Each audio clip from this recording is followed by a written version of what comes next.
Welcome back to Cybertopia. This episode we hop back to catch up with Bludgeon, played by K.O. Myers, who had left the group from the recent Junkyard episode so that he could help out at the lead bank with some odd jobs. Of course, they do turn out to be quite odd indeed. And we get to meet another new NPC, this time voiced by the illustrious Dan Thompson, host of the Danger Club podcast. And also bit part NPCs voiced by Tommy Evans and Luke from the Baltic Star. And stick around afterwards for a special promo from 5GMs in a trench coat. We've got Bludgeon at the lead bank, and he's just about to leave the lead bank with Clarity and Maurice to go back to collect Nox, who they've just been notified has awoken from their post-disaster coma.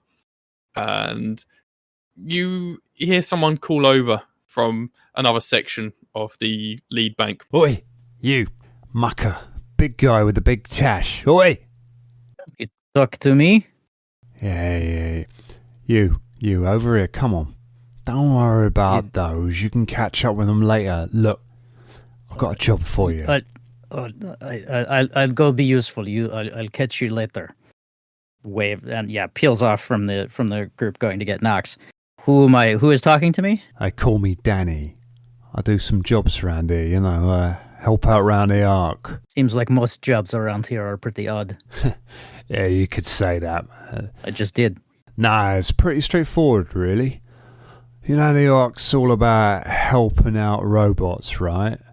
People abuse robots and the machines and shit. Well, we go in, we knock some heads, we get the machines out, we save them, bring them back here or like one of the other places, and the nerds and whatnot do them up. I'm short a couple of arms today. Need someone big to help me out. I hear that you're looking to earn your keep around here, shall we say? Yeah. Bludgeon will kind of like roll his neck muscles and like, this is what I'm good for.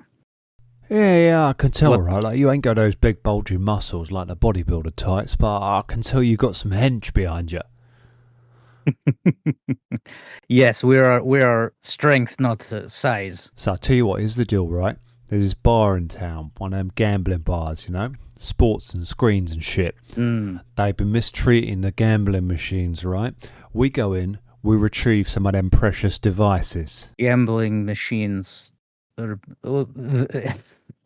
is an interesting moral quandary. Like, humans are abusing the machines that are feeding their addictions. That's fascinating.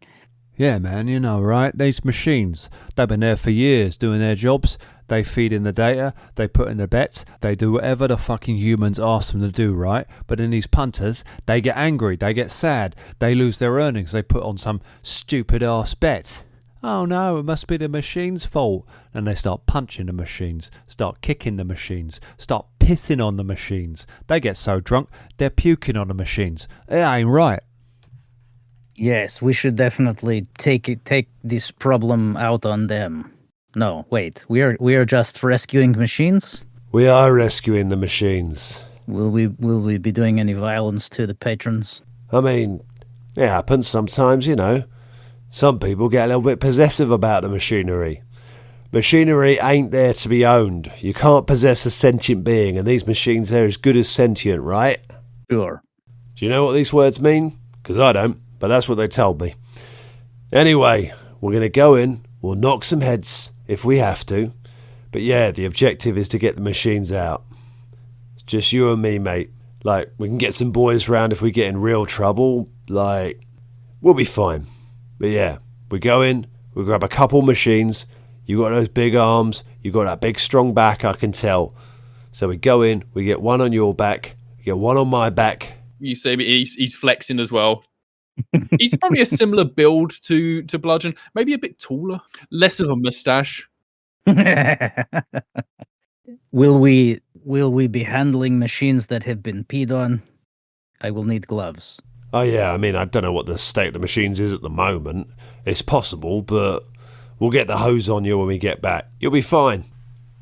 Bludgeon's going to hunt around for a bottle of Windex and a roll of paper towels. Just a lot of things that Bludgeon is willing to do, but just handling a pea-stained piece of machinery is he's going to wipe it off first. Look, it's the middle of the day. They ain't going to have gotten much shit on them already. I'm sure it's not going to be too bad right now.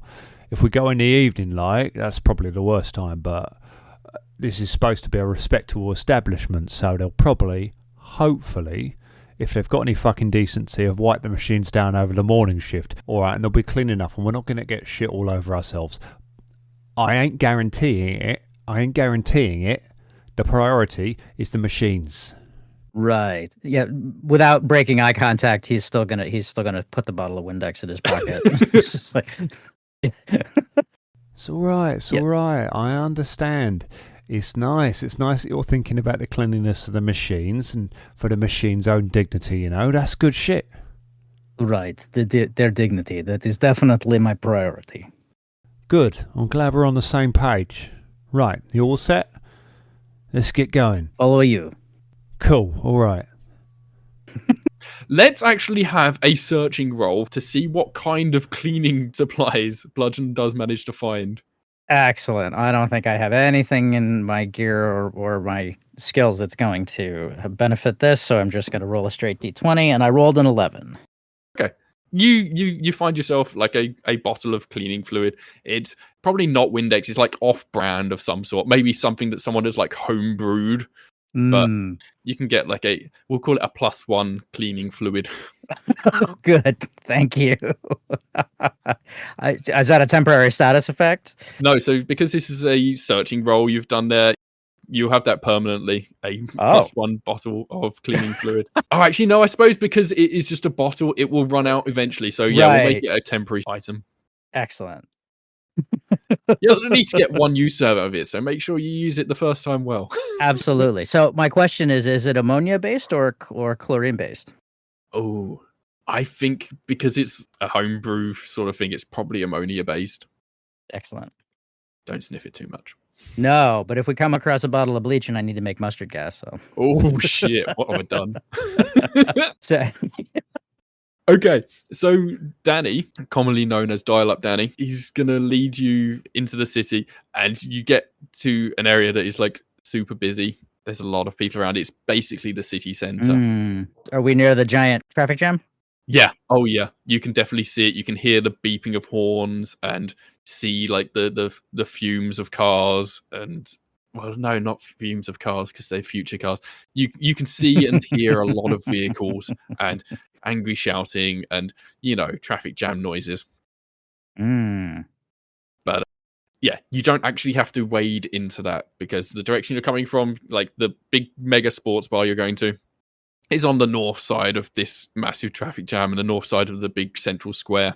Excellent. You're coming from the northwest, so you don't have to go through all of that traffic. But you get up to this bar and it's this enormous, like, multi-story sports bar kind of thing. And it's about midday. So you're starting to get the lunchtime crowd in, but you also can see very clearly from outside just rows of these machines and quite a lot of punters, like the people who are in there basically all day. Just like, putting on the bets. They're watching the turbo horses and the cyber ball, the hover hockey.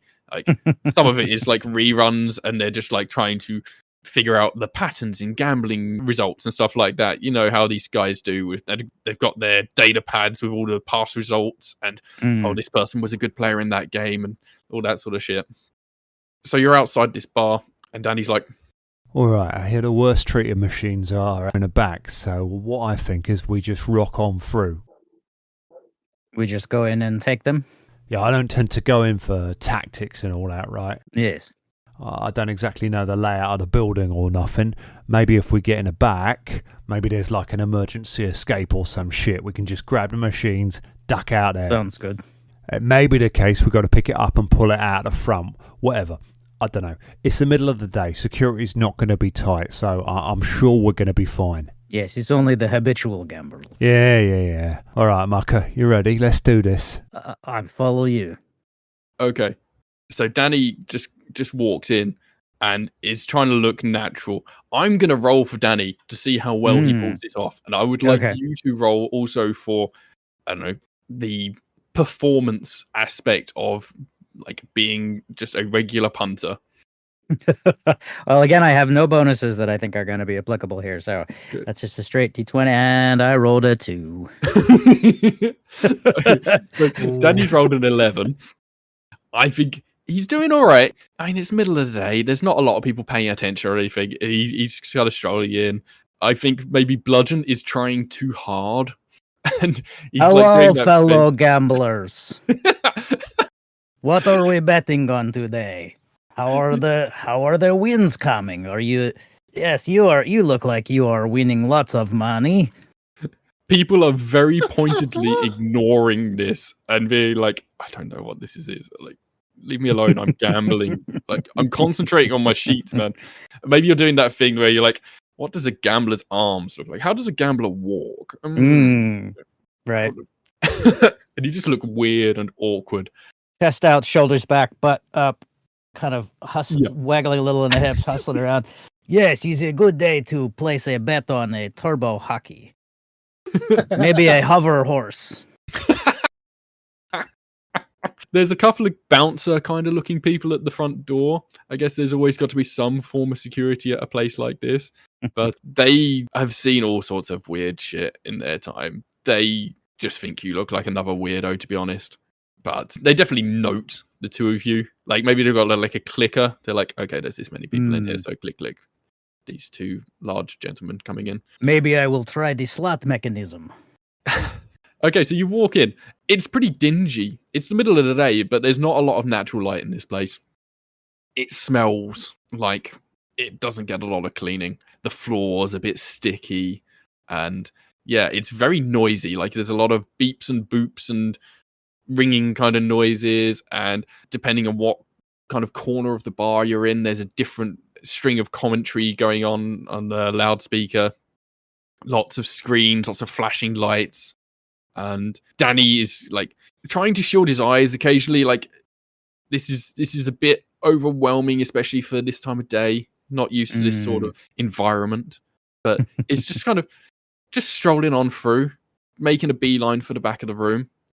Are you just gonna follow him straight, like stay by his side? Yeah, I think occasionally I'm like finger gunning people at one of the machines, just like, you look like you are gambling good. But otherwise, yeah, I keep pace with him.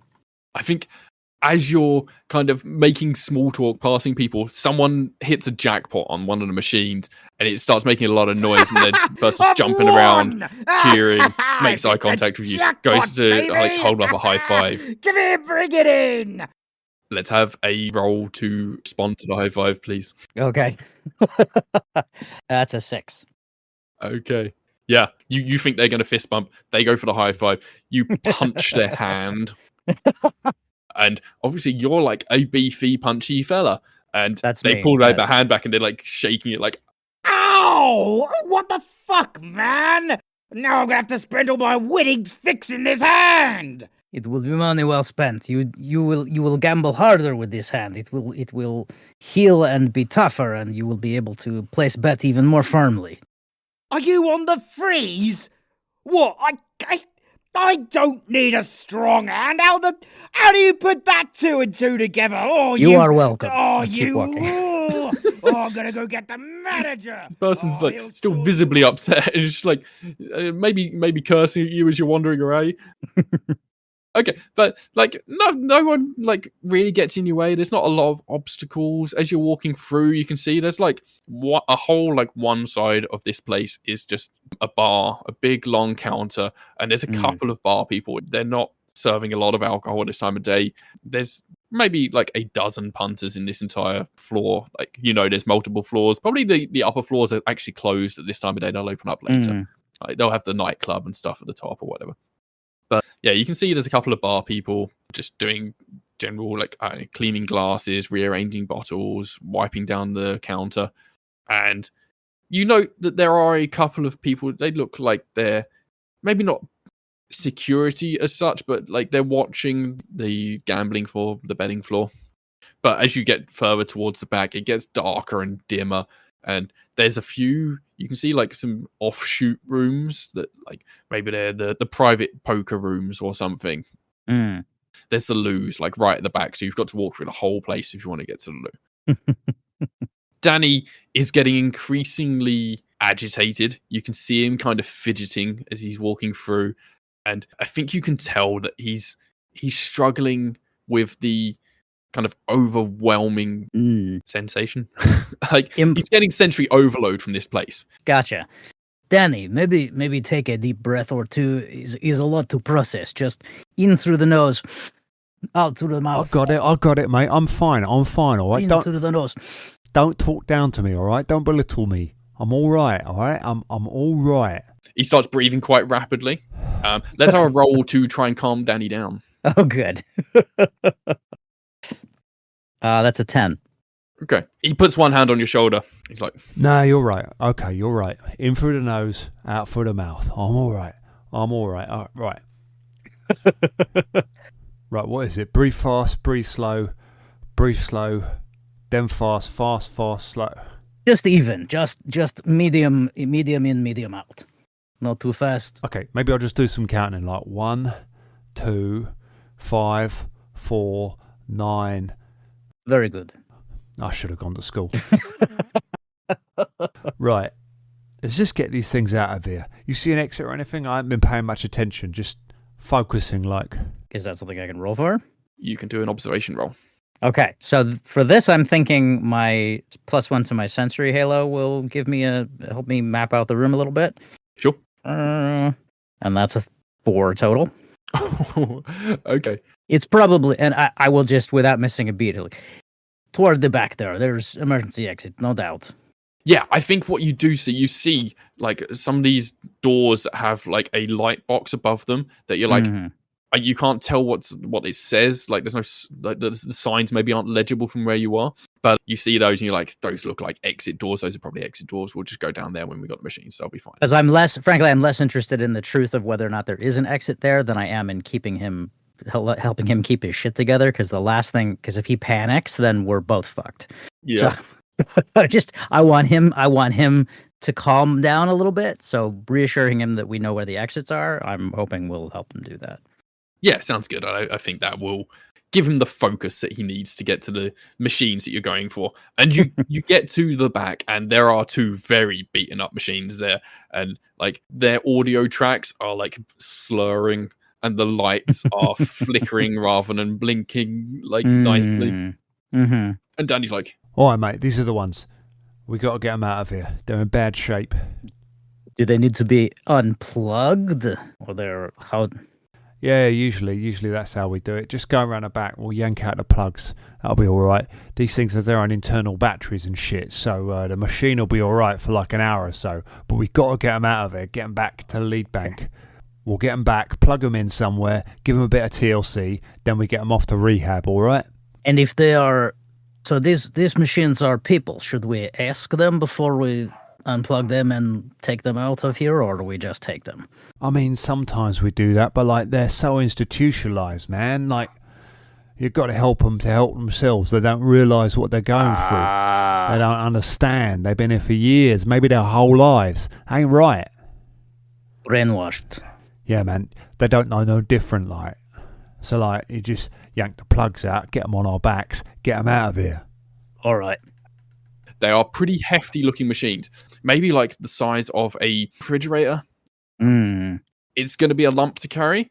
You're probably all right with your build and whatnot. Danny's done this before. Probably. Okay. So just unplug them from the wall and pick them up, right? Yeah. Okay. Can I do a sniff test real quick to see if it smells like they've been peed on and not cleaned? Yeah. These have definitely got pee on them. I'm not sure I want to know what bonuses you have to smelling pee. It's a whole new meaning to the word drip check. I have been fortunate enough to have a couple of older dogs in my life, and I can tell you don't need much of a bonus. Valid. I mean, to be fair, this entire place smells like sweat and piss yeah, it is one of those kind of bars. You know them. You know what I mean, right? Mm-hmm. All right. Well, then I would like to, while I'm bending down to unplug the machine, I would like to use my +1 cleaning fluid to clean it off a little bit. Are you also going to clean Danny's one? Because you're taking one each. He doesn't seem to care, so I'm not. Okay. No. If he All doesn't right. care, I'm not going to waste my. I'm not going to waste Yeah, my sure. my temporary bonus. All right, let's have a cleaning roll. Okay. Oh, you wish you took the janitor role now, didn't you? That's a 5 plus 1 is 6. Okay, so you go to spray the bottle, and I think it's one of those spray bottles, but as you go to squeeze the trigger on it, the trigger breaks, the lid comes off, and the whole bottle just spreads all over this machine. And you're like, oh, okay, well, single use. Man, I was really looking forward to spraying it in the eyes of someone who's tried to stop us on the way out. That's a bummer. You'll have to go and search for. Do you want to go and search for another one? No, not at this point. I think we are mid mission. It's not worth it. All right.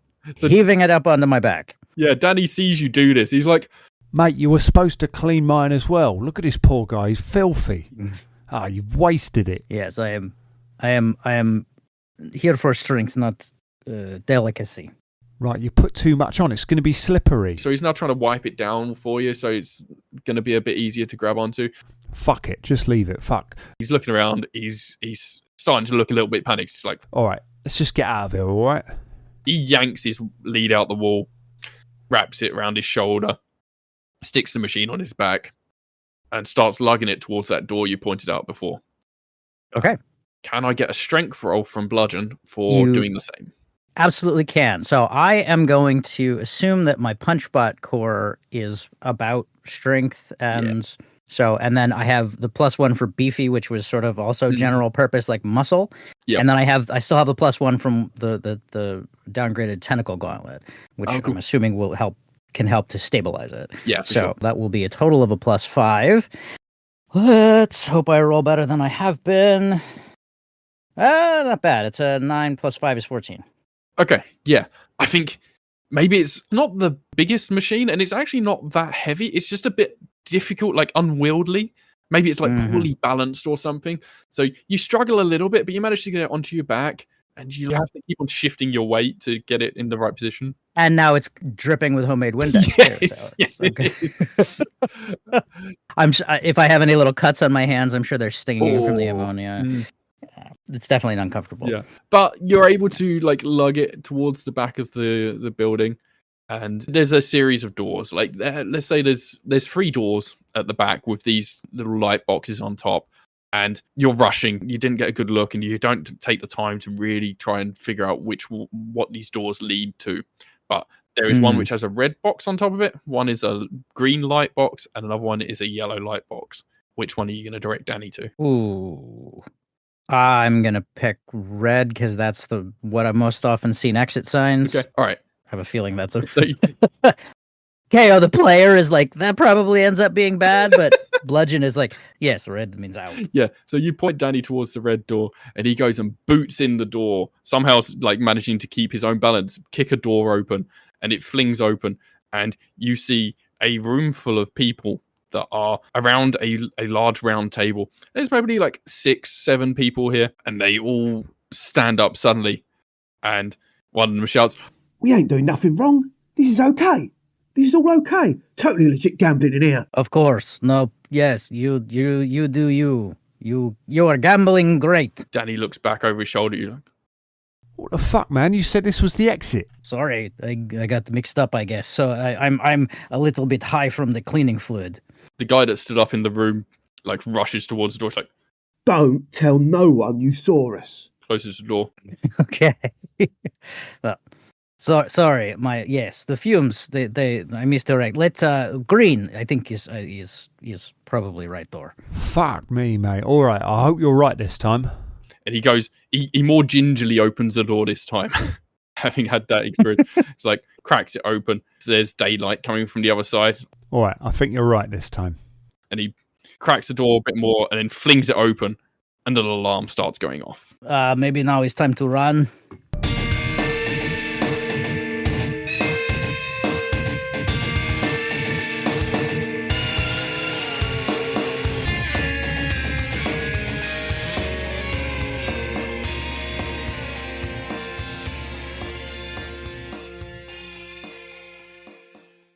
Five GMs in a Trench Coat is back, and this time with Season 3, as GM Tanlin uses Dungeons & Dragons 5th edition for her story. Imagine the stench of fear, of sweat, and of blood. Cold stone beneath your palm as you feel your way down an impossibly dark and endless hallway. Here there's as much fear as there is isolation, and as much hopelessness as there is violence, or at least fantasies of it. Join Callan Omoris Caldwell, played by Adam Gonzalez, Reen Sato, played by Kim Siyuki, 2.5 Horns, played by Jesse Espinoza, and Onder Madison, played by Tanner Sherlock, as they navigate the kingdom of Mutant and the horrors that await them. So you guys hear, like, an alarm bell, like, fucking, all the doors go, shadunk, and then you also hear, like, coming from the ceiling. 5 Gems in a Trench Coat is a TTRPG actual play podcast where 5 friends take turns weaving stories through the tabletop game of their choice each season, with new episodes out every Monday, wherever you get your podcasts. We are in Silent Hill. It was just a joke before!